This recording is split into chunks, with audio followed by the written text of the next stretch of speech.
আল্লাহ রাব্বুল আলামিন তার নবীকে শোনায় দিলেন, নবী আমার তামাম পৃথিবীর মানুষদেরকে জানায় দেন, শোনায় দেন, وَقَضَى رَبُّكَ أَلَّا تَعْبُدُوا إِلَّا إِيَّاهُ وَبِالْوَالِدَيْنِ إِحْسَانًا। আল্লাহ পাক বলছেন, আমার নবী তামাম পৃথিবীর মানুষদেরকে শোনায় দেন, আপনার রবের পক্ষ থেকে চূড়ান্ত সিদ্ধান্ত হয়েছে, চূড়ান্ত ফয়সালা হয়েছে, ফাইনাল সিদ্ধান্ত হয়ে গিয়েছে। ওয়াকাদা রাব্বুকা, আপনার রবের পক্ষ থেকে চূড়ান্ত সিদ্ধান্ত হলো আল্লাহ তা'বুদু ইল্লা ইয়া। তামাম পৃথিবীর সমস্ত মানুষেরা কেবলমাত্র শুধুমাত্র একজনের গোলামি করবে, একজনের ইবাদত করবে, একজনের দাসত্ব করবেন, তিনি কে? এটা আল্লাহর পক্ষ থেকে চূড়ান্ত সিদ্ধান্ত, চূড়ান্ত ফয়সালা। আল্লাহ ছাড়া আর কারো গোলামি চলবে? আরো জোরে বলতে হবে, কারো গোলামি চলবে? কারণ কি? আল্লাহর গোলামি কেন করবেন বলেন তো দেখি? আমাদেরকে যিনি সৃষ্টি করেছিলেন তিনি কে? আরো জোরে বলতে হবে, তিনি কে? আমার বন্ধুগণ, আল্লাহ রাব্বুল আলামিন যিনি আমাদেরকে সৃষ্টি করেছেন, কোরআনুল কারীমে আল্লাহ পাক অত্যন্ত চমৎকার ভাবে সেই কথাটাও তুলে ধরেছেন। আল্লাহ পাক বলছেন, ইয়া আইয়ুহান নাসুত্তাকু রাব্বাকুমুল্লাযী খালাকাকুম মিন নাফসিন ওয়াহিদা ওয়া খালাকা মিনহা যাওজাহা ওয়া বাথা মিনহুমা রিজালান কাসীরান ওয়া নিসা। চিল্লায় পড়েন আল্লাহু আকবার। আল্লাহ তাআলা বলছেন, ইয়া আইয়ুহান নাস, হে মানব গোষ্ঠী, ইত্তাকু রাব্বাকুম, তোমরা তোমাদের রবকে ভয় করো। কেন ভয় করবা? আল্লাযী খালাকাকুম মিন নাফসিন ওয়াহিদা, যিনি তোমাদেরকে শুধুমাত্র কেবলমাত্র একটি মাত্র আত্মা থেকে তৈরি করেছেন। সেই আত্মা হলো হযরতে আদম আলাইহিস সালাতু ওয়াস সালাম। সে আদম আলাইহিস সালাম থেকে আমাদের শুভ সূচনা। আল্লাহ রাব্বুল আলামিন বলছেন, মিন নাফসিন ওয়াহিদাতিন ওয়া খালাকা মিনহা যাওজাহা, আমি আদম থেকে সৃষ্টি করলাম তার স্ত্রী, অর্থাৎ আমাদের আদি মাতা মা হাওয়া আলাইহিস সালামকে আল্লাহ তাআলা হযরত আদম আলাইহিস সালামের মধ্য দিয়ে সৃষ্টি করলেন। এরপরে আল্লাহ পাক বলছেন, ওয়া বাথা মিনহুমা রিজালান কাসীরান ওয়া নিসা। এরপরে আদম এবং হাওয়ার মধ্য দিয়ে আমি আল্লাহ তাআলা অসংখ্য নারী এবং পুরুষ সৃষ্টি করছি, যা তামাম পৃথিবীতে আমি আল্লাহ পাক ছড়িয়ে ছিটিয়ে দিয়েছি। চিল্লায় পড়েন সুবহানাল্লাহ। তাহলে এবার কোন তো আমাদেরকে কে সৃষ্টি করছেন? আরো জোরে বলেন, কে? তাইলে এবার আল্লাহ তাআলা বলছেন, আমার বান্দা, যেহেতু সৃষ্টি আমি করেছি, সেহেতু গোলামি যদি করতে হয় আমারই করতে হবে। ঠিক কিনা? জোরে বলেন, ঠিক কিনা? আল্লাহ রাব্বুল আলামিন বলছেন, ওয়া মা খালাকাতুল জিন্না ওয়াল ইনসা ইল্লা লিয়াবুদুন। ও তামাম পৃথিবীর মানুষেরা শোনো, আমি মানুষ এবং জিনদেরকে খামখা তৈরি করি নাই। আমি আল্লাহ রাব্বুল আলামিন মানুষ এবং জিনদেরকে তৈরি করেছি শুধুমাত্র কেবলমাত্র একজনের গোলামি করবেন, তিনি কে? মেরাজের রজনীতে বিশ্বনবী মুহাম্মদুর রাসূলুল্লাহ সাল্লাল্লাহু আলাইহি ওয়াসাল্লাম তিনি যখন আল্লাহর সঙ্গে দিদার করে যখন ফিরে আসতেছেন, আল্লাহ তাআলা তার নবীকে শোনায় দিলেন, ও নবী, তামাম পৃথিবীর মানুষ যদি শান্তিতে জীবন যাপন করতে চায়, কল্যাণ দিয়া যদি জীবনটারে সাজাতে চায়, ওদেরকে শোনায় দেন, ওয়া কাদা রাব্বুকা আল্লা তা'বুদু ইল্লা ইয়া। তামাম পৃথিবীর সমস্ত মানুষকে শোনায় দেন, আল্লাহর পক্ষ থেকে চূড়ান্ত সিদ্ধান্ত হয়েছে, চূড়ান্ত ফয়সালা হয়েছে, ফাইনাল সিদ্ধান্ত হয়েছে, কেবলমাত্র শুধুমাত্র একজনের গোলামি করতে হবে। যার গোলামি আমরা করব তার নাম হলো আল্লাহ, আল্লাহ, আল্লাহ। ঠিক কিনা? আমার বন্ধুগণ, এবার আল্লাহ রাব্বুল আলামিন বলছেন, নবী, আমার গোলামির পরে, আমার দাসত্বের পরে, আমার ইবাদতের পরে तमाम পৃথিবীর মানুষদেরকে শোনায়া দেন ওয়াবিল ওয়ালিদাইনি ইহসানা। লোকেরা আল্লাহর ইবাদতের পরে সবচাইতে ভালো ব্যবহার যার সঙ্গে করবে তা হলো তাদের জন্মদাতা পিতা এবং গর্ভধারণী মা। সুবহানাল্লাহ কোন? তাহলে আল্লাহর পরে মা বাবার স্থান, আল্লাহর পরে কার স্থান? সবাই বলতে হবে আল্লাহর পরে কার? মা বাবা। মা বাবার যার ঘরে আছে জান্নাত তার ঘরে আছে। সুবহানাল্লাহ কোন? আর মা বাবার সঙ্গে যিনি বেয়াদবি করলেন জাহান্নাম চারে কিনে নিলেন। কারণ আল্লাহ তাআলা বলছেন চূড়ান্ত সিদ্ধান্ত, চূড়ান্ত ফয়সালা, ফাইনাল, এরপরে আর কোনো কথা চলবে না। গোলামি আল্লাহর, আল্লাহর পরে ভালো ব্যবহারের সর্বাধিক সবচাইতে বেশি অধিকার হলো মা বাবার। কার? আরো জোরে বলতে হবে কার? এবার আপনাদেরকে প্রশ্ন করি, মা বাবা ছাড়া এই পৃথিবীতে কারা কারা আসছেন দেখি হাত তোলেন। বাপ মা ছাড়া আমরা কেউ পৃথিবীতে আসি নাই। তবে হ্যাঁ, মা বাবা ছাড়া দুইজন আসছিলেন। একজনের নাম হযরত আদম আলাইহিস সালাম, আরেকজনের নাম মা হাওয়া আলাইহিস সালাতু ওয়াস সালাম। দুইজনের বাপও নাই মাও নাই। সুবহানাল্লাহ কয় না কে? আল্লাহ চাইলে মা বাবা ছাড়াও পৃথিবীতে মানব সৃষ্টি করতে পারেন। আবার আরেকজন আসছেন বাপ ছাড়া, কি নাম? হযরত ঈসা আলাইহিস সালাতু ওয়াস সালাম। মা আছে বাবা নাই। এই ছাড়া পৃথিবীতে এমন কোন মানুষ নাই যে মা বাবা ছাড়া পৃথিবীতে আসছেন। তাইলে আমরা সবাই এসেছি মা বাবার মধ্য দিয়ে। সুতরাং মা বাবার আমাদের উপরে কিছু হক আছে, আছে না নাই? জোরে বলেন আছে না নাই? মা আমাকে আপনাকে দীর্ঘ 10টি মাস কষ্ট করে গর্ভে ধারণ করেছেন। বাবা, আপনি যখন মায়ের গর্ভে ছিলেন আপনার মায়ের চিকিৎসার জন্য বারংবার ডাক্তারের কাছে নিয়ে আপনার মাকে যিনি ছোটাছুটি করছেন তিনি আপনার পিতা। ঠিক কিনা? জোরে বলতে হবে ঠিক কিনা? সুতরাং আল্লাহ তাআলা বলছেন ওয়াবিল ওয়ালিদাইনি ইহসানা, আল্লাহর পরে ভালো ব্যবহার করতে হবে মা বাবার সঙ্গে। এবার আমার বন্ধুগণ, মা বাবার সঙ্গে কেন ভালো ব্যবহার করব তা কোরআনুল কারীম থেকে আমরা একটু জেনে নেই। মা বাবা আমাদের জন্য এমন কি করছেন যে মা বাবার সঙ্গে আমাদেরকে ভালো ব্যবহার করতে হবে? আল্লাহ তাআলা বলছেন ওয়াসাইনাল ইনসানা বিওয়ালিদাইহি ইহসানা হামালাতুহু উম্মুহু কুরহা ওয়া ওয়াদা'তুহু কুরহা ওয়া হামলুহু ওয়া ফিসালুহু 30 শাহরা। চিল্লায় কোন আল্লাহু আকবার। আল্লাহ রাব্বুল আলামিন বলছেন বান্দারে মা বাবার সঙ্গে কেন ভালো ব্যবহার করবা? ওয়াসাইনাল ইনসানা বিওয়ালিদাইহি ইহসানা। আল্লাহ পাক বলেন আমি तमाम পৃথিবীর সমস্ত মানুষদেরকে কঠোরভাবে নির্দেশ প্রদান করলাম, ও পৃথিবীর মানুষেরা তোমাদের উপরে দায়িত্ব হলো তোমরা তোমাদের মা বাবার সঙ্গে ভালো ব্যবহার করবা। আমরা বলি আল্লাহ কেন মা বাবার সঙ্গে ভালো ব্যবহার করতে হবে? আল্লাহ তাআলা বলছেন হামালাতুহু উম্মুহু কুরহা, কারণ তোমার মা তোমাকে অত্যন্ত কষ্ট করে গর্ভে ধারণ করেছেন। ওয়া ওয়াদা'তুহু কুরহা, এবং মা তোমাকে অত্যন্ত কষ্ট করে মা তোমাকে ভূমিষ্ঠ করেছেন। মা যে আমাকে আর আপনাকে গর্ভে ধারণ করেছেন, মায়ের কষ্ট কম হয়েছিল না বেশি হয়েছিল? সবাই বলেন কম না বেশি?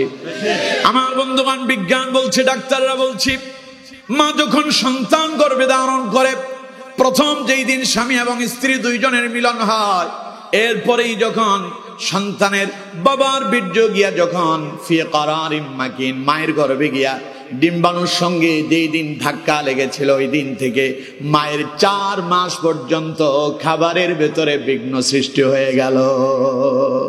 4 মাস পর্যন্ত মায়ের খাবারের সমস্যা শুরু হয়েছে। মা খেতে পারেন না, খেতে বসলেই মায়ের কাছে একটা দুর্গন্ধ অনুভব হয়। মা বমি করে খাবারগুলো আবার বের করে দেন। মায়ের অবস্থা এমন হয়ে যায় হাঁটতে পারে না, চলতে পারে না, খালি মাথাটা জিমজিম করে মাথা ঘোরানো শুরু হয়ে যায়। মা মাঝে মধ্যে বেহুশ হয়ে যান।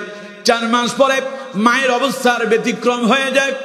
যদিও 4 মাস পরে বমি বন্ধ হয়, কিন্তু এরপরে মায়ের আরেকটা লক্ষণ শুরু হয়ে যায়। আমার বন্ধুগণ, বিজ্ঞান বলছে মায়ের পেটের ভেতরে সন্তান ধারণ করার জন্য যেই প্যাকেটটা আল্লাহ তাআলা দিয়েছেন ফি কারারিম মাকিন, ওটা বিশাল বড় লম্বা কোনো জায়গা নয়, কয়েক দর্জন, কয়েক গজ হবে না, কয়েক হাত হবে না। মায়ের পেটের ভিতরে মাত্র 10 ইঞ্চি একটা প্যাকেট আল্লাহ তাআলা আমার আর আপনার জন্য মায়ের পেটের ভিতরে আল্লাহ তাআলা নির্ধারণ করে রেখেছেন। ওই 10 ইঞ্চি জায়গার ভেতরে আল্লাহ পাক আমাকেও সৃষ্টি করেছেন আর আপনাদেরকেও সৃষ্টি করেছে। বিজ্ঞান বলছে মায়ের পেটে সন্তানের বয়স যখন 7 মাস হয় তখন সন্তানের অবস্থা হয় এমন, মায়ের পেটের ওই 10 ইঞ্চি জায়গা পরিপূর্ণ ফিল আপ হয়ে যায়, আর কোনো জায়গা খালি থাকে না। আমার বন্ধুগণ, সন্তান তখন পরিপূর্ণ হয়ে যায়। মায়ের পেটে সন্তানের বয়স যখন 4 মাস হয়, 4 মাসেই 10 ইঞ্চি ফিল আপ হয়ে যায়। ক্রমান্বয়ে সন্তান আরো বেড়ে উঠতে থাকে। এবার 7 মাস যখন হয়, সন্তানের মাথাটা নিচের দিকে চলে আসে আর পাগুলো উপরের দিকে চলে যায়। মায়ের পেটের ভিতরে সন্তান রাখার জন্য জায়গা কয় ইঞ্চি বললাম? সবাই বলেন কয় ইঞ্চি? 10 ইঞ্চি জায়গা। সন্তানের বয়স যখন 7 মাস হয়ে যায়, পরিপূর্ণ মায়ের পেট ফিল আপ হয়ে যায়। এবার কন্ত দেখি দুনিয়ায় যখন একটা সন্তান আগমন করে, ও কি 10 ইঞ্চি হয় নাকি? কম করে হলো তো 1 হাত হয়, ঠিক কিনা? কতক্ষণ ঠিক কিনা? তাইলে এবার চিন্তা করেন, বিজ্ঞান বলছে সন্তান যখন 7 মাস একদিন সন্তানের বয়স হয়, মায়ের পেটের ভেতরে মাথাটা নিচের দিকে চলে যায় আর পাগুলো উপরের দিকে উঠে যায়। মায়ের কলিজার নিচে সন্তানের পাগুলো সেট হয়ে যায়। আমার বন্ধুগণ, এরপরে সন্তান যখন মায়ের পেটের ভিতরে ক্রমান্বয়ে বেড়ে উঠতে শুরু করে, 1 ইঞ্চি যখন উপরের দিকে উঠে যায়, মায়ের কলিজা 1 ইঞ্চি উপরে উঠে যায়। সন্তান যখন 1 ইঞ্চি লম্বা হয়, 2 ইঞ্চি লম্বা হয়, মায়ের কলিজা 2 ইঞ্চি উঠে যায়। ডাক্তারদেরকে প্রশ্ন করা হলো, ডাক্তারেরা মায়ের কি এতে কষ্ট হয় না? ডাক্তার বলছে মায়ের কলিজায় সন্তান এত বেশি পরিমাণে লাথি মারে, এমন লাথি যদি কোনো পুরুষের কলিজায় যদি একটা পড়তো, মুহূর্তের ভিতরে দুনিয়া থেকে সেই বিদায় নিয়ে নিত। বিজ্ঞান বলছে মায়ের পেটে সন্তান 1-2টা লাথি দেয় না। যেই সন্তান খুব কম নাড়াচাড়া করে, ওই সন্তানটা 4500 বার মায়ের পেটের ভিতরে লাথি মারে। কতবার? সবাই বলে না কতবার? মা গভীর ঘুমে আচ্ছন্ন, গভীর রাতে মা ঘুমিয়ে গেল, আমি আর আপনি মায়ের পেটের ভেতরে এমন জোরে একটা লাথি মেরেছি, মা হঠাৎ করে ঘুম ভেঙে গেল, পেটের ভেতরে যন্ত্রণা শুরু হয়ে গেল। মা শুয়ে থাকতে পারেননি, মা উঠে বসে গেলেন। মা বসেও যন্ত্রণা নিবারণ করতে পারলেন না, মা দাঁড়ায় গেলেন। দাঁড়ানোর পরেও পেটের যন্ত্রণা যায় না। মা সারা রাত হেঁটে হেঁটে গোটা রাত কাটায় দেয়। কি পরিমাণ মাকে আমরা কষ্ট দিয়েছি ইতিহাসে তা বলা যাবে না।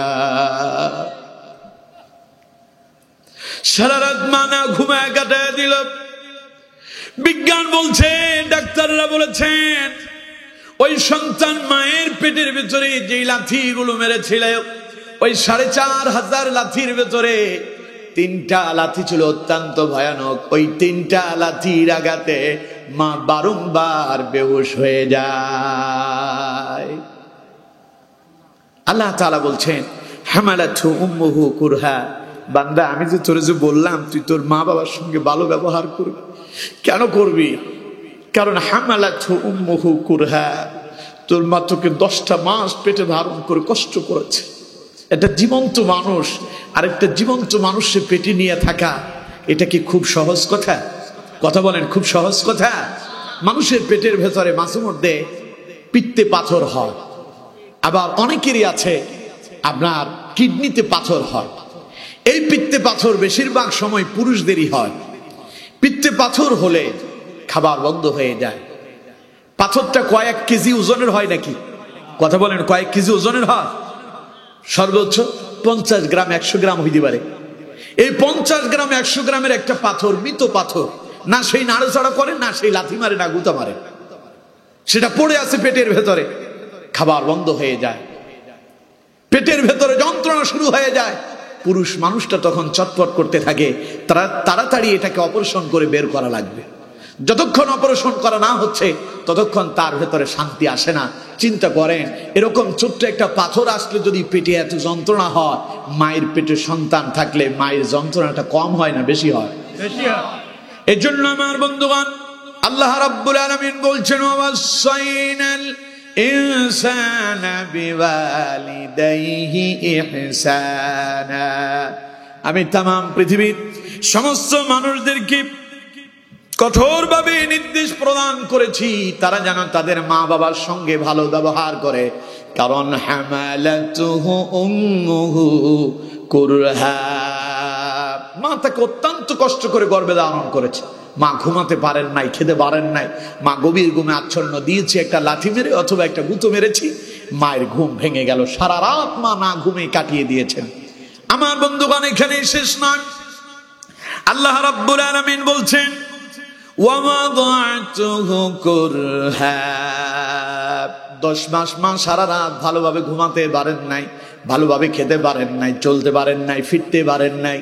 যেই দিন দুনিয়া আসার সময় হয়েছে, আল্লাহ রাব্বুল আলামিন বলছেন, ওয়ামাদাতুহু কুরহা, এরপরে মায়ের আরেকটা কষ্ট শুরু হয়ে গেল, প্রসব বেদনা শুরু হয়ে গেল।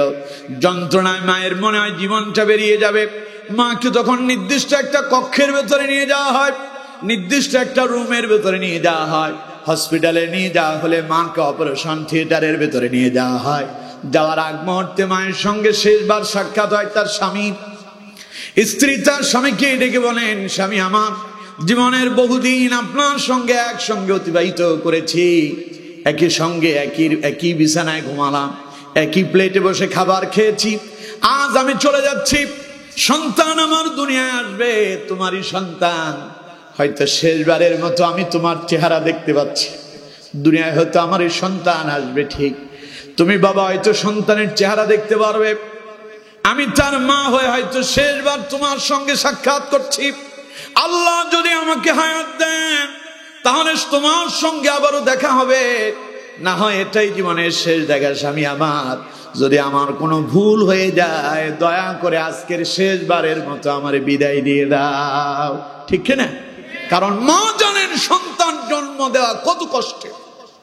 এই জন্য যাওয়ার আগ মুহূর্তে জীবনের শেষ বিদায় নিয়ে মা চলে যান হসপিটালে। আমার বন্ধুগণ, মাকে নিয়ে যাওয়া হলো অপারেশন থিয়েটারের ভেতরে। এমন সময় আকস্মিক মায়ের প্রসব বেদনা শুরু হয়ে গেল। আমি আর আপনি দুনিয়ায় আসবো, বিজ্ঞান বলছি দুনিয়া আসার পূর্ব মুহূর্তে মায়ের পেটের ভেতরে সন্তান হইতে 4500 লাথি মেরেছিল। তার ভেতরে ঐতিহাসিক 3টা লাথি ওই মুহূর্তে মেরে দেয়। এমন জোরে লাথিগুলো মায়ের পেটের ভেতরে সন্তান দেয়, মায়ের মনে হয় যেন কলিজাটা বেরিয়ে যায়। সন্তান দুনিয়া আসবে, আসার পূর্ব মুহূর্তে সময় যত ঘনায়, আমার দেশে বলে প্রসব বেদনা যত বাড়ে তত সন্তান দুনিয়া আসার সম্ভাবনা তত বাড়ে, নিকটবর্তী হয়। যন্ত্রণা যত বেশি হয় দুনিয়া আসার সম্ভাবনা তত নিকটে হয়। ঠিক কিনা? কথা কয় না ঠিক কিনা? আমার বন্ধুগণ, মায়ের প্রসব বেদনা শুরু হয়েছে। মায়ের পাশে বসে আছেন সেবিকারা। হঠাৎ করে আকস্মিক এই যন্ত্রণার ভেতরে আমি আর আপনি মায়ের পেটের ভেতরে এত জোরে একটা লাথি মেরেছি, বিজ্ঞান বলছে ওই লাথির আঘাতে মুহূর্তের ভেতরে মায়ের জরায়ুর 7টা পর্দা ফেটে যায়। আমার বন্ধুগণ, তখন মা চিৎকার করে ওঠে। মায়ের পেটের ভেতরে যেই ডিম্বাণুর ভেতরে একটা প্যাকেটের ভেতরে আমরা ছিলাম, লাথির আঘাতে প্যাকেটটা ডিম্বাণুটা ফেটে গেল। মা তখন চিৎকার করে উঠে আর পাশের লোকদেরকে বলে, মনে হয় যেন কলিজা চলে যাচ্ছে, মরে যাব মনে হয়, জান বেরিয়ে যায়, যদি একটু পানি থাকে আমাকে একটু পানি খেতে দাও। পাশে যারা থাকেন সেবিকারা তারা বলে, একটু অপেক্ষা করো, আর একটু কষ্ট করো, তোমার সন্তান দুনিয়া আসার সময় খুব নিকটবর্তী হয়েছে। এই কথা বলে মাকে যখন সান্ত্বনা দেওয়া হচ্ছে, এমন সময় আমি আর আপনি মায়ের পেটের ভেতরে দ্বিতীয় লাথিটা মেরে দিলাম। দ্বিতীয় লাথির আঘাতে মায়ের জরায়ুর 7টা পর্দা মুহূর্তের ভিতরে ফেটে গেল। এক মুহূর্তের ভেতরে মায়ের জরায়ু দিয়া 2.5 কেজি, 1.25 কেজি রক্ত মায়ের পেট থেকে বের হতে শুরু করেছে। মা যেন গলা কাটা মুরগির মতো ছটফট করতেছে। রক্তের ভেতরে মা চটপট করে। পাশে সেবিকারা আছেন, মা ডেকে ডেকে বলে কলিজা জ্বলে যায়, কলিজা জ্বলে যায়, আর পারি না, সহ্য হয় না, যদি পারো একটু পানি খেতে দাও, গলা আমার শুকায় যায়। পাশের লোকেরা বলে আরেকটু অপেক্ষা করো, আরেকটু অপেক্ষা করে, একটু পরেই তোমার সন্তান দুনিয়া আসবে। মাকে যখন সান্ত্বনা দেওয়া হচ্ছে, এমন সময় আমি আর আপনি মায়ের পেটের ভেতরে তৃতীয় লাথিটা মেরে দিলাম। বিজ্ঞান বলছে ওই তৃতীয় লাথির আঘাতে মায়ের কলিজার ভেতরে 4 ইঞ্চি জায়গা ফেটে যায়। মুহূর্তের ভিতরে মা চিৎকার মেরে ওঠেন, বেহুশ হয়ে পড়ে যান। এমন সময় মাকে বেহুশ বানায় দিয়া আমি আর আপনি দুনিয়ায় আগমন করেছি। পড়েন আল্লাহু আকবার। আল্লাহ রাব্বুল আলামিন বলছেন সুম্মাস সাবিলা ইয়াসসারা সুম্মা আমাতাহু ফাআকবারা সুম্মা ইযা শাআ আনশারা। চিল্লা এখন আল্লাহু আকবার। আল্লাহ পাক বলছেন সুম্মাস সাবিলা ইয়াসসারা, অতঃপর তোর মাকে বেহুশ বানায় দিয়া দুনিয়া আসার জন্য অত্যন্ত সরু একটা পথ দিয়া দুনিয়া আসার পথটা আমি আল্লাহ তোর জন্য সহজ করে দিয়েছি। চিল্লা এখন সুবহানাল্লাহ। ইচ্ছে করলে ওই মুহূর্তে আমাদের প্রাণটা বেরিয়ে যেতে পারত, সেখানে মায়ের গর্ভে আমরা ইন্তেকাল করতে পারতাম। আল্লাহ তাআলা বলেন অত্যন্ত সরু একটি জায়গা দিয়ে, একটি পথ দিয়ে আমি আল্লাহ তাআলা দুনিয়া আসার জন্য তোমার পথটাকে সহজ করে দিয়েছি। মাকে বেহুশ বানায় দিয়া তোমারে দুনিয়ায় পাঠায়া দিলাম। সুবহানাল্লাহ। কোন সুম্মা আমাতাহু ফাআকবারা, এরপরে দুনিয়ায় থাকার জন্য আমি তোমাকে সময় দিলাম, হায়াত দিলাম। এখন দুনিয়া পাইয়া তোমার এখন ঘাড় অনেক মোটা হয়ে গেছে, এখন তোমার অনেক পাওয়ার, এখন তুমি বাড়িতে এক সুন্দরী বউ পাইছো, এখন আর মাকে আর মা বলে সম্মান করতে তোমার কাছে মজা লাগে না। ঠিক কিনা? জোরে বলেন ঠিক কিনা? বউয়ের জন্য দামি দামি গয়না গাটি নিয়ে আসে, বউরে খুশি করার জন্য কত কিছু আনে। মা অসুস্থ হয়ে বিছানায় পড়ে থাকে, মায়ের জন্য 10 টাকা দিয়া নাফা প্যারাসিটামল আনতে পারে না। এইরকম পড়া কপালওয়ালা সন্তান আমাদের এই ধর্মপুরে নাই। কপাল পড়ছে। যেই মা আপনাকে দুনিয়ায় আনতে গিয়ে কলিজাটা ফাটাইয়া দিল, গলা কাটা মুরগির মতো বিছানায় পড়ে ছটফট করতেছে, মা বেহুশ হয়ে পড়ে আছে, আপনি দুনিয়ায় আসছেন। আমার বন্ধুগণ, বিজ্ঞান বলছে 10 মাস যতটুকু কষ্ট মা করেছেন, ওই এক মুহূর্তে চাইতে কয়েক গুণ বেশি কষ্ট মা অনুভব করেছেন। আমার বন্ধুগণ, আপনি দুনিয়ায় এলেন, মা তখন বেহুশ। আপনি কি দুনিয়া আসছেন, মা তখন বেহুশ হয়ে পড়ে আছে। বিজ্ঞান বলছে আমরা বড় আশ্চর্য হয়ে গেলাম, অবাক হয়ে গেলাম। সন্তান দুনিয়া আসার 2.5 মিনিট পরে ওয়া করে শব্দ করছে। এই শব্দ শোনার পরে ওই যে বেহুশ হয়ে পড়ে থাকা মা মুহূর্তের ভেতরে হুঁশে ফিরে আসছে। সুবহানাল্লাহ। আমরা চিন্তা করলাম ঘটনা কি? আল্লাহ তাআলা বলে ঘটনা তোরা জানিস না, মায়ের কলিজায় এমন এক রাডার সেট করে দিয়েছি, সন্তানের কান্নার আওয়াজ মায়ের জন্য প্রতিষেধক। সুবহানাল্লাহ। সন্তান কান্না করলে মায়ের সুস্থতা এসে যায়। সুবহানাল্লাহ কয় না গে? এরপরে 10 মাস যে মা পেটে সন্তান ধারণ করে কষ্ট করছে, এরপরে মা যে দুনিয়া আসার সময় 3 বার মারাত্মক লাথি খেয়েছে, ওই সন্তানের কান্নার আওয়াজ মায়ের কানে ঢোকার সঙ্গে সঙ্গে সব ভুলে যায়। সুবহানাল্লাহ কয় না গে? মা তখন ডেকে বলে আমার সন্তান কই, আমার বুকে দাও। আল্লাহু আকবার। বিজ্ঞান বলছে আমরা বড় অবাক হলাম, আশ্চর্য হলাম। ঘটনা কি? সন্তান দুনিয়া আসার পরে ওয়া করে কান্না করলো, মায়ের হোশ ফিরে আসলো, এর কারণ কি? আমরা সন্তানের এই ওয়া শব্দটাকে ইথার দিয়ে ধরলাম, মায়ের বুকের উপরে মাইক্রোস্কোপ যন্ত্রটারে সেট করলাম, ঘটনাটা আমরা দেখতে চাইলাম কি ঘটনা ঘটলো। ডাক্তাররা বলছে, বিজ্ঞান বলছে আমরা বড় অবাক হয়েছি, আশ্চর্য হয়েছি। সন্তানের এই ওয়া শব্দটা কয়েক মাইল গতিতে মায়ের কানের ভেতরে ঢুকছে, ঢোকার সঙ্গে সঙ্গে ওই যে মায়ের 4 ইঞ্চি জায়গা কলিজা ফেটে গেছে, এক মুহূর্তের ভেতরে অটো সার্জারি হয়ে গেছে। সুবহানাল্লাহ। কোন কসমো সার্জারি, কোনো সিলাই টিলাই নাই, অটোমেটিক ওটা কি হয়ে গেছে, অপারেশন হয়ে গেল, সিলাই করা লাগে না। আল্লাহ তাআলা কসমো সার্জারি করে ওটারে মিলায় দিলেন। সুবহানাল্লাহ। তখন মা হুঁশে ফিরে আসে। এজন্য আমার বন্ধুগণ, আল্লাহ রাব্বুল আলামিন বলছেন ওয়া ওয়াদাআতহু কুরহা, মাঝে খালি তোরে পেটে ধারণ করে গর্ভে নিয়ে কষ্ট করছে তা নয়, বরং তোরে ভূমিষ্ঠ করতে গিয়াও মা অনেক কষ্ট করেছে। সুতরাং আমার বন্ধুগণ, আল্লাহ রাব্বুল আলামিন বলছেন এই কষ্ট একদিন দুই দিনের নয়। মা তোমাকে খালি পেটে ধারণ করে কষ্ট করেছেন তা নয়, ভূমিষ্ঠ করে কষ্ট করেছেন তা নয়। আল্লাহ রাব্বুল আলামিন বলছেন ওয়া হামলুহু ওয়া ফিসালুহু 30 শাহরা। মা তোমার পেছনে 30 মাস পর্যন্ত এইভাবে কষ্ট করেছেন। দুনিয়া আসার আগ মুহূর্তে 10 মাস মারে কষ্ট দিয়েছ, দুনিয়া আসার সময় মাকে কষ্ট দিয়েছ, দুনিয়া আসার পরে 2 বছর পর্যন্ত মায়ের দুধ পান করেছ, মারে কষ্ট দিয়েছ 3 জায়গায়। কয় জায়গায়? কথা বলেন, কয় জায়গায়? 3 জায়গায় কষ্ট দিয়েছ। এই কষ্টটা একদিন দুই দিনের নয়, 1 মাস 2 মাসের নয়। আল্লাহ পাক বলছেন ওয়া হামলুহু ওয়া ফিসালুহু 30 শাহরা। গোটা 30 মাস মাকে এইভাবে কষ্ট দিয়েছেন। এজন্য আমার বন্ধুগণ, মায়ের মর্যাদা আল্লাহ তাআলা 3 গুণ বাড়ায়া দিয়েছে। সুবহানাল্লাহ কয় না কে? আমার বন্ধুগণ, তাহলে মায়ের সময় লাগছে, এই যন্ত্রণা পোহাতে হয়েছে মাকে 30 মাস পর্যন্ত। কত মাস পর্যন্ত? আমার বন্ধুগণ, 30 মাসে মা 3 ধাপে কষ্ট করেছেন। 1, সন্তান গর্ভে ধারণ করে 10 মাস। 2, দুনিয়ায় ভূমিষ্ঠ করার সময় 1 মুহূর্তের কঠিন কষ্ট, যা 10 মাসের চাইতে বেশি ছিল। 3, আপনাকে মা দুধ পান করায় আরো 2 বছর পর্যন্ত কষ্ট করেছেন। আমার বন্ধুগণ, মায়েদের দিকে তাকাবেন। আপনার ঘরে আপনার স্ত্রী আছে, আপনার স্ত্রীর হাড় ক্ষয় রোগ আছে। কেন আছে জানেন? আপনার মায়ের হাড় ক্ষয় রোগ আছে। এই হাড় ক্ষয় রোগটা মহিলাদেরই বেশি হয়, কারণ ওই যে মায়ের স্তন পান করছেন, সকল ক্যালসিয়াম গুলো নিজের পেটে নিলেন, মা নিজের শরীর থেকে ক্যালসিয়াম গুলো ছেড়ে দিল, এই জন্য মায়ের হাড় ক্ষয় রোগ দেখা দিয়েছে। কথা বুঝতে পেরেছেন? এই জন্য নবী করিম সাল্লাল্লাহু আলাইহি সাল্লাম বলছেন যে মায়ের মর্যাদা আল্লাহ তাআলা সন্তানের জন্য পিতার চাইতে 3 গুণ বাড়ায় দিয়েছেন, কারণ মা তোমাকে 3 জায়গায় কষ্ট করে লালন পালন করেছেন। সুবহানাল্লাহ।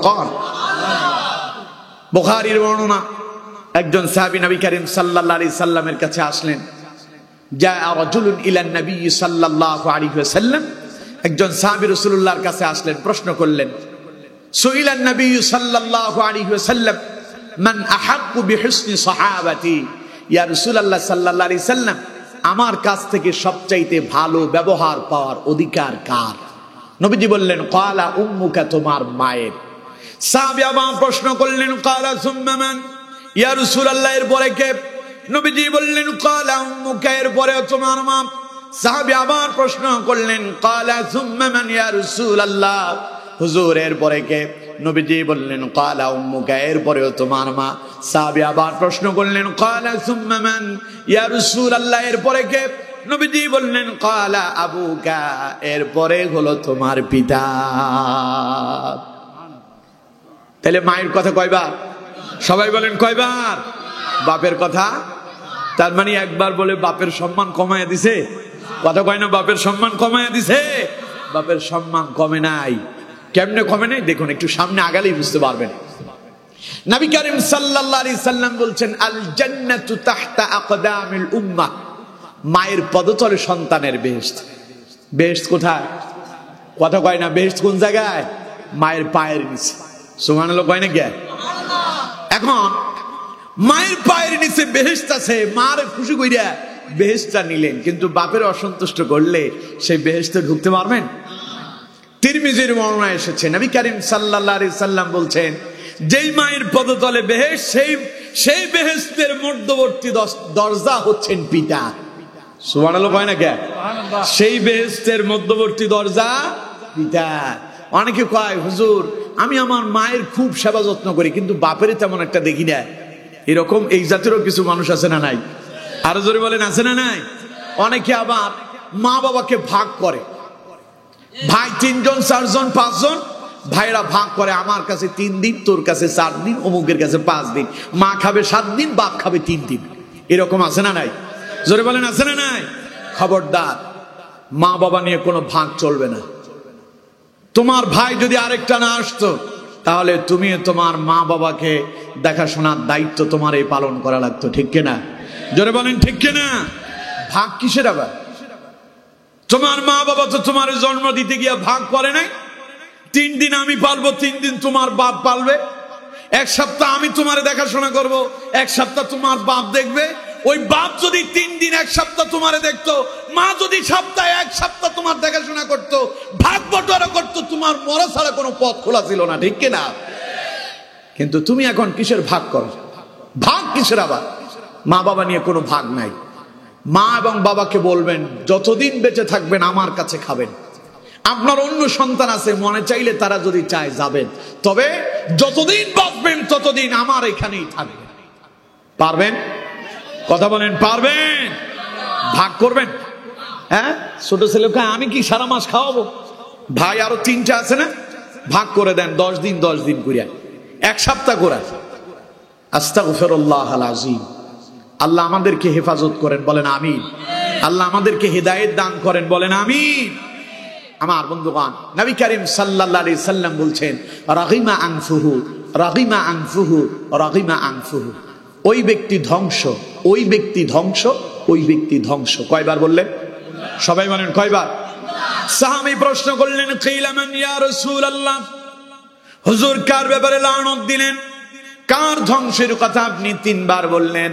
নবী করিম সাল্লাল্লাহু আলাইহি সাল্লাম ঘোষণা দিচ্ছেন, ক্বালা মান আদরাকা ওয়ালিদাইহি ইনদাকাল কিবরা আহাদুহুমা আও কিলাহুমা সুম্মা লাম ইয়াদখুলিল জান্নাহ। নবীজি বলেন, যার ঘরের ভিতরে তার বৃদ্ধ পিতামাতা 2 জন অথবা 2 জনের কোনো একজন জীবিত ছিল, ওই বৃদ্ধ পিতামাতার সেবা করে যেই সন্তান জান্নাত অর্জন করতে পারে নাই, ওই সন্তানের উপরে আল্লাহর লানত, ওই সন্তান ধ্বংস ধ্বংস ধ্বংস। কয়বার বললেন? সবাই বলেন কয়বার? তাহলে জান্নাত খুঁজতেছেন কোথায়? মায়ের জন্য বাসা থেকে বাজার থেকে যাওয়ার সময় 10 টাকার পান নিয়ে যেতে পারে না, পীর সাহেবের জন্য গরু নিয়ে যায়। আছে না নাই? জোরে বলেন আছে না নাই? তোমার পীরের দোয়া কবুল হইতেও পারে, না হতে পারে, কোনো গ্যারান্টি নাই, কিন্তু মা বাবার দোয়া কবুল হবে 100% গ্যারান্টি, ঠিক কেন? তার কোথায় গিয়ে জান্নাত খুঁজো? তোমার পীর নিজে জান্নাতে যাবে কিনা তার গ্যারান্টিও নাই, ঠিক কিনা? কথা কয় না, ঠিক কিনা? আর আমার দেশে তো পীরের নামে এখন জির বের হইছে, জির, ঠিক কিনা? ভন্ডের অভাব নাই, নিজের পীর দাবি করে, দুনিয়ার যত আকাম কুকাম আছে সব করে। বর্তমান বাংলাদেশে অধিকাংশ পীর ভন্ড যারা আছে তাদের কথা বলছি, হক্কানি পীরও বাংলাদেশে আছে, ঠিক কিনা? কথা বলেন ঠিক কিনা? হক্কানি পীর আছে বলেই এখনো পর্যন্ত আমরা টিকে আছি। শাহজালাল, শাহ পরান, শাহ মাকদুম, খান জান আলী, এনারা ছিলেন এক একজন দিনের দায়ী। পীর মানে কি? পীর মানে হলো রাহবার, ওস্তাদ। পীর মানে কি? ওস্তাদ। এখন ওস্তাদ যদি ভালো না হয়, ছাত্র ভালো হওয়ার কথা আছে? কথা বলেন, কথা আছে? হযরতে শাহজালাল, শাহ পরান বাংলাদেশে ইসলাম নিয়ে এসেছিলেন। ওনারা খানকায় বসে বসে মুরিদের পয়সা খাওয়ার জন্য মশারির নিচে বসে বসে দিন কাটায় নাই, ঠিক কিনা? ময়দানে কাজ করেছেন, দিনের দাওয়াত দিয়েছেন বলেই এই বাংলাদেশে ইসলাম এসেছে। আর আমাদের পীরেরা কোরআনের হক কথা তো বলেই না, খালি পাশ কেটে যাওয়ার জন্য বসে থাকে। ইসলামী আন্দোলনের কথা বললে ওরা বলে রাজনীতি হুজুরদের দরকার নাই। এই জাতের কিছু ভণ্ড পীর বাংলাদেশে আছে না নাই? এই পীরদের কারণে বাংলাদেশে ইসলাম প্রতিষ্ঠা হচ্ছে না, ঠিক কিনা? পীর মনে মনে চিন্তা করে, আমি যদি হক কথা বলি তাইলে তো পকেটে পয়সা আসবে না, কারণ হক কথা বললে জেলে যেতে হয়, হক কথা বললে ফাঁসির কাস্তে ঝুলতে হয়, হক কথা বললে জেলখানায় বন্দী থাকতে হয়, হক কথা বললে পরে বাংলাদেশ থেকেও বিদায় নিতে হয়, ঠিক কিনা? হক কথা বলার কারণে আল্লামা সাইদিকে 13 বছর জেলখানায় বন্দী থাকা লাগছে। সাইদি সাহেব বলছেন, আমার বাপ ছিলেন পীর, আমিও যদি পীর যদি থাকতাম, আমার মুরিদ বাংলাদেশে অভাব হতো না, কয়েক কোটি থাকতো, ঠিক কিনা? সবচাইতে বড় পীর হতেন তিনি। আমারও তো এই যে আমার মামা এবং শ্বশুর ডাবল আত্মীয়, মামা ও শ্বশুরও আমার নানা সম্পর্কে আপনাদের ধারণা আছে না? বাগডুবি বড় হুজুর মরহুম আব্দুল আউয়াল সাহেব, ওনার সম্পর্কে আপনাদের ধারণা আছে না? কথা বলেন না কেন, আছে না? আমার বন্ধুগণ, এইরকম হক্কানি পীর এখন পাওয়া যায় না। এখন খালি মুরিদ থেকে আস্তে আস্তে পয়সা ঢুকাও, নিজের পকেটে নাও, আর জম্মের মতো বাজার সদাই করে খাও। দিনের কথা বলার দরকার নাই, হক কথা বলার দরকার নেই, ঠিক কিনা? পীরও নামাজ পড়ে না, মুরিদও পড়ে না। আমাদের পার্শ্ববর্তী জেলা কুমিল্লাতে একটা আছে, মহিউদ্দিন হিয়াজুরি বলে, ওর সাথে মহিলাদের সাথে সম্পর্ক। মহিলারা এসে ওর পায়ে সেজদা দেয়, পীর আবার সেজদা দেওয়ার পরে খুশি হইয়া ওই মহিলা মুরিদটারে বুকে জড়ায় নেয়। এটা পীর? কথা কন না কেন, এটা পীর? পীরদের সম্মান নষ্ট করেছে এইরকম কিছু ভণ্ডরা, ঠিক কিনা? কিন্তু হক্কানি পীরদের সাথে এইরকম কোন সম্পর্ক নাই। আল্লাহ তাআলা আমাদেরকে এই ভণ্ড থেকে হেফাজত করেন, বলেন আমিন। মনে রাখবেন, সবচেয়ে বড় পীর আপনার মা বাবা। সবচেয়ে বড় পীর কে? আরো জোরে বলেন কে? মা বাবা। দোয়া করার জন্য হাত উঠানোর দরকার নাই, মনে মনে যেটা বলবো ওইটাই কবুল। সুবহানাল্লাহ কয় না কে? মা বাবার মনে যদি কষ্ট দেন, উফ শব্দটা যদি মা বাবার সামনে উচ্চারণ করেন, জীবন শেষ। কে বলেছেন? আরো জোরে বলেন। সুতরাং যে পীরের কাছে যায় দোয়া করেন, পীর সাহেব দোয়া করেন, আল্লাহ পীর সাহেবের কাছে কয় পীর বাবা, বাপজান, নাম তো আবার সুন্দর করে দিছে, বাপজান আমার ছেলে হয় না, একটা ছেলের ব্যবস্থা করে দেন না। নাউজুবিল্লাহ বললেন না? আমার মেয়ে হয় না, মেয়ের ব্যবস্থা করে দেন না। আরে ছেলে আর মেয়ের জন্য পীরের কাছে যাওয়ার দরকার নাই, মা বাবার জন্য ভালো ভালো কিছু নিয়ে আসেন আর বলেন, আব্বা আম্মা আমার জন্য দোয়া করেন, আল্লাহ যেন এক সন্তান দান করে। মা বাবা দোয়া করলে 100% কবুল হবে, ঠিক কিনা?